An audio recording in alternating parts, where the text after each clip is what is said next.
Welcome to Stab the Dragon Productions, episode number 150, for a winter whiskey review, number 59. As tonight we're looking at Alberta Premium 80 proof. Now let me say right off the bat that this is not the whiskey that Jim Murray declared to be the best whiskey in the world in 2021. That was the cask strength version of this whiskey. And my personal philosophy of drinking whiskey includes starting off at the lower proof editions and then learn to appreciate them first, and then move on up to the higher proofs. You know, and that's just the way I operate, but higher proofs are going to cost more as well. And so if I can sample a lower proof and say, hey, there's stuff there I would like, then I can move on up and go ahead and pay the big bucks for the cask strength. But I don't do that very often. But I do hope to have some of the cask strength for this at some point. But tonight we're going to stick with the 80 proof. And currently Fort Worth is gripped in an icy cold wave here, straight from Canada. So we actually had snow this time instead of ice, and that's rare. We rarely get snow. We almost always get ice. So in honor of this blast of cold coming at us from Canada, I'm reviewing this Canadian whiskey. So, cheers. Now, the quick summary. My score for this whiskey is pretty low. It's a 60 on a 100-point scale. Letter grade C. Now, letter grades tend to be higher than the actual score because there I focus on just how it tastes, just the pleasure of drinking this whiskey. Recommendation. I really can't recommend this whiskey unless you are, like me, a collector who is simply exploring rye or exploring Canadian whiskey. This whiskey's not bad. There's nothing off-putting here. It just has so little to offer. Pricing is way too high. This ought to be a $12 to $15 bottle. And so it's a big disappointment, really. But I think the major problem here is the proof. Because the flavors are there. It's just way too weak. If this was a 90 proof, I think it would be okay. Be pretty good, probably. Because the flavors are really good. It's just too thin, too faint. So that's my recommendation. Now, if you want to stick around for the details, here we go. And at the end of the details, I'm going to do a quick comparison with another whiskey, Canadian rye, at the end. So here's the detailed review. History, background, 5 points. This whiskey comes from Alberta Distillers Limited in Calgary, Alberta, Canada, but is owned by Beam Suntory. The distillery was built in 1946 and prides itself on being rooted there in the farmland of Alberta. They work closely with their Canadian farmers. They use local grains, pure Rocky Mountain spring water. There you go. I said it. Glacier melt, Rocky Mountain water. This is the #1 selling rye whiskey in the world, 2017 to 21. That's pretty impressive, and I have no clue. Well, I do have a clue. So keep in mind, I don't think that necessarily means their bottle and label is #1. I mean, this only became available in the States in 2021. So it's not necessarily the bottle with the label that makes it the best-selling rye whiskey. They sell their whiskey to a lot of other distilleries and whiskey labels, like Whistle Pig. Whistle Pig, if you read the fine print on the bottle, it says, distilled in Canada. And they use Alberta Premium. Here's something else. Basil Hayden, which I think is under the Beam Suntory umbrella. Basil Hayden uses Alberta Premium rye. Now, this is also 80 proof, but let me tell you, this rocks my world. This doesn't, okay? And so you can have an 80 proof. And also here local, Acre Distillery here in Fort Worth. Their rye is 80 proof, and it is amazing. So Basil Hayden, which is one of the best ryes out there, 80 proof. So Alberta Premium gets around. Think of MGP, only in Canada. That's what Alberta Premium is, and that's why they're the #1 selling rye whiskey in the world, I guess. This this bottle gets 4 points out of 5 for history and background. Bottle marketing and website, up to 5 points. This bottle has an attractive, eye-catching appearance with a decanter style with all its chiseled, beveled glass. It's got a bold, elegant black label. It's got a screw top instead of a cork. I've seen no marketing, no commercials for this at all. Lots of several internet reviews, though. I mean, it is widely reviewed.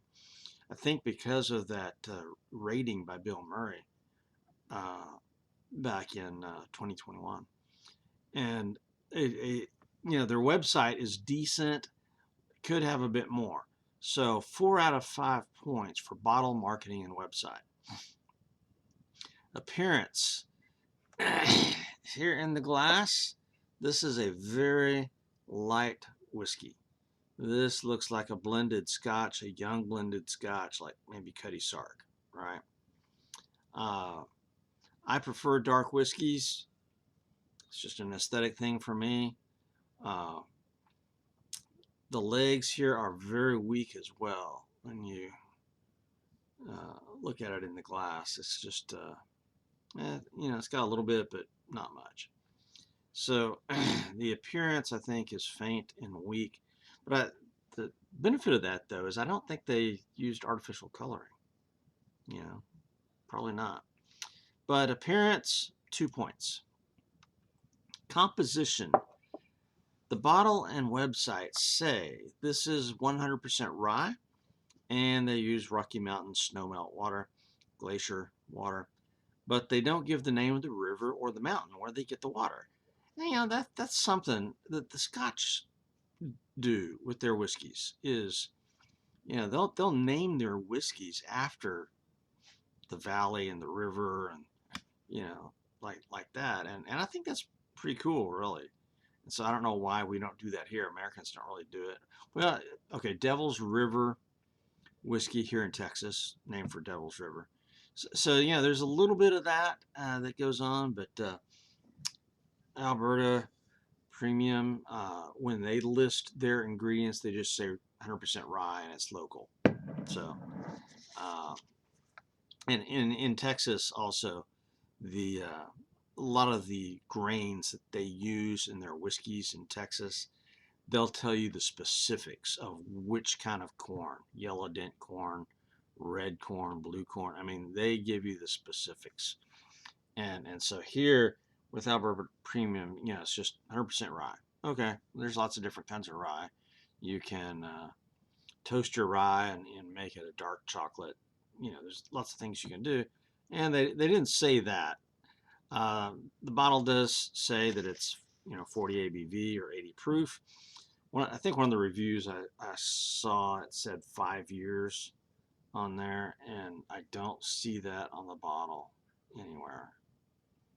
So I think minimum in Canada is 3 years, kind of like Scotland. So composition, out of 15 points, 13. They did reasonably well. It could have been better. 13 points. Nosing, up to 10 points here, but I get a little bit of an alcohol smell, but I get some sweetness. The nose is faint, and maybe a little bit of honey. Slight, very slight hints of rye, maybe some spice, but in all fairness, my nose is simply inadequate for the task. But the fact that I can smell a little bit, 8 points. Normally, due to my inadequate nose, I give 7 points, but so this is 8. All right, tasting, up to 25 points.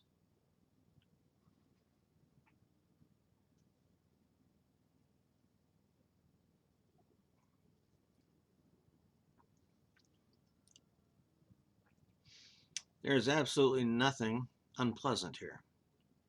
Nothing offensive. It is very light. The flavors are muted, understated.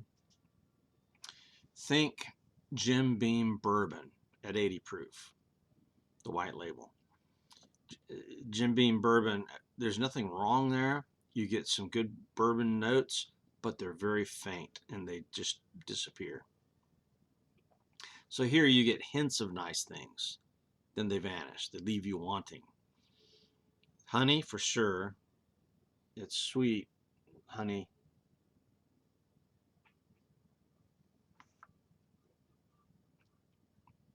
Really, the rye is in the background. To be 100% rye, that rye is definitely in the background.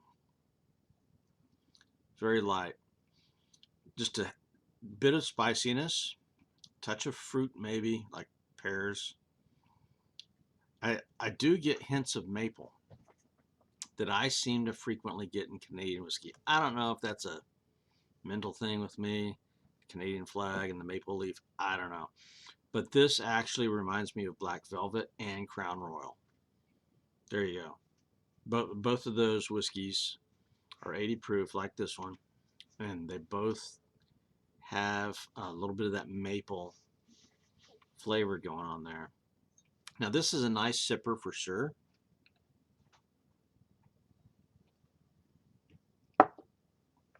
It's just very soft. Very soft. So only 18 out of 25 points because there's nothing bad there, but the good is just kind of faint. And the mouthfeel or finish, up to 15 points here. It's thin, it's watery. Now the finish is still medium, I'm going to say, short to medium. You know, I'm still tasting it. It's lingering just a little bit. That Canadian maple is what lingers. That's sweetness from the honey, but not the rye. There's just very little rye in this. That's just weird. Not much burn on this 80 proofer, but neither does it have any bad ethanol flavors. But it does let you know it's a whiskey. The spiciness there kind of is a low burn and spice mix. So my mouth is tingling just a little bit. So, you know, it lets you know that it's a whiskey. But overall, it's just way too thin. So 9 points on the mouthfeel and finish. Now, neat or mixer, up to 5 points here. What I'm doing with this, would I be happy drinking this neat? Absolutely. I would never turn it down. If I was with somebody and said, hey, I've got some Alberta Premium, 80 proof, I'm there. Okay. But on the rocks, no. It would dilute it too much. In a cocktail, man, I really think this would get lost. I mean, it might be okay in some type of a fallish maple cocktail with maple syrup. It would go good with that probably. But it's just too weak, too faint. So out of 5 points, I'm going to give it 3. 3 points for neat or mixer. Price and availability and value, up to 10 points. I bought this at Specs a year ago for $24.41, but it is not listed on the website now, which is weird, but local websites for liquor stores are horrible. Total Wine, it's not listed. They've got the cask strength version, but not this one. Goody Goody, it says $19.99, but they're out of stock. So nobody really has it. I mean, I paid $24.41, and I think that price is too high for what this is, definitely. So price, availability, and value, only 6 out of 10 points. $20 is the most you should pay for this. And really, I'm saying this is probably a $15 whiskey. This is the equivalent of Black Velvet. Bonus points up to 5 points. This is somewhat of a disappointment. I mean, the only reason well, there's two reasons I went for this. A, I wanted to have another Canadian rye, and B, William Murray highly recommended this brand, the cask strength, but oh well. So only 1 point for bonus, and that pulls me up to 60 points. Letter grade, which is emphasis on taste, C, which means it's drinkable. Would I buy this again? Absolutely not. Would I accept it if somebody offered it? Yeah, sure. No problem with that. It's drinkable. Okay, it's not bad. So my recommendation, I just really can't recommend this whiskey unless, again, you're a collector who's simply exploring ryes like I am, or Canadian whiskey in particular. And really, if you're a whiskey nerd and you want to research, like, okay, you find out that Whistle Pig uses Alberta Premium. Well, then, if you're a nerd, man, you're going to want to get that Alberta Premium and compare it to Whistle Pig.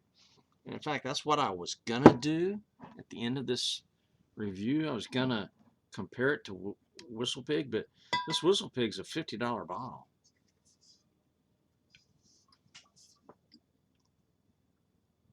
Yeah, $50.33. And it's a 6-year.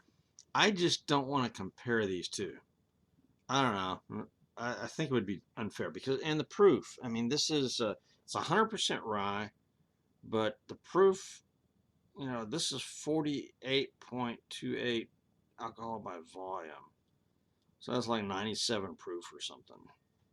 So yeah, I'm just not going to do that.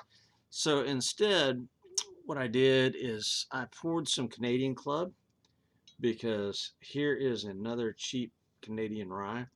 I think it's in the $20 range probably. And I think that would be more fair. And I think this is 80 proof. Yes, 80 proof. So here I've got two Canadian whiskeys that are 80 proof side by side to compare. Let's see which one I like the most. First, let me cleanse my palate with a Topo Chico.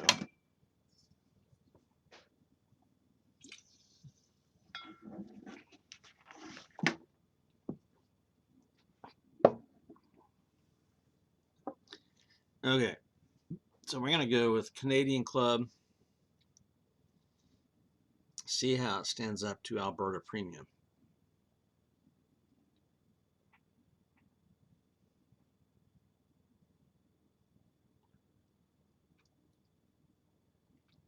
First of all, the mouthfeel there is significantly better. It is a little bit darker, just a half a shade darker. If you look at that, you can tell. It's not as sweet. This has got deeper notes. I'm still getting a little bit of that maple flavoring. The Canadian Club, a little bit more earthy. Still got some spice. It's got a little bit more of the rye flavor, but it's still reasonably sweet for a rye. I think it's got some kind of a leather note or wood note going on there. So if I'm going to choose between these two whiskeys right here, I'm going Canadian Club. Absolutely.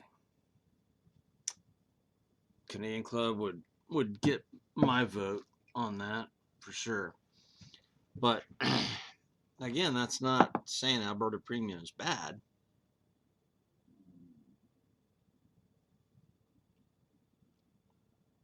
But for my taste profile, Canadian Club is actually pretty darn good. Again, that's probably a $20 bottle. So it may be cheaper than what I paid for Alberta Premium. Well, that's the end of this whiskey review. So this is Stab the Dragon out here.